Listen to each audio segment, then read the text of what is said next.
Although the concept of Sayyid is not explicitly defined in the Quran, I included it here because of its firm recognition across all Islamic sects and its similarity to Hinduism, which is often associated with a birth-based social caste system, and criticized by Muslims. It's important to note that a caste system is not present in the Quran nor in the earliest Vedas. In both religions, it appears later as a socially accepted hierarchy based on birth.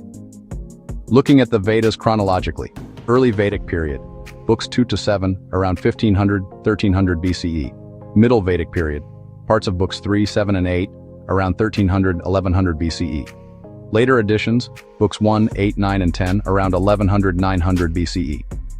The caste-related reference appears in Rig Veda 1090.12, in the 10th book, within the Purusa Sukta, roughly 500 years after the earliest Vedic hymns.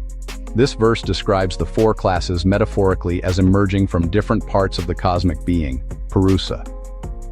It is purely symbolic and was not intended as a prescriptive social law. Many Indologists consider this hymn a later insertion, reflecting the emerging priestly order rather than the structure of early tribal society.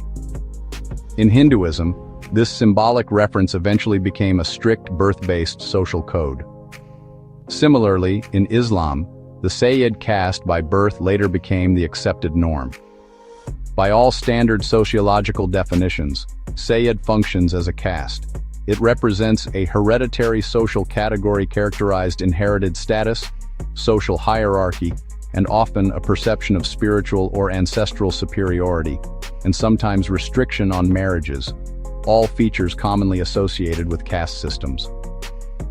Just as the caste system in Hinduism has no basis in its core scriptures, the title of Sayyid is not mentioned in the Quran. Instead, it emerged later through hadith, socio-political practices, and the preaching of certain caliphs, often supported by religious scholars, mullahs.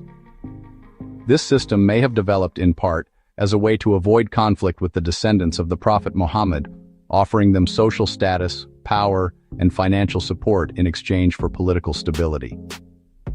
So, it's not entirely fair for Muslims to point to the Hindu caste system as uniquely problematic, since a similar practice is being followed in Islam as well.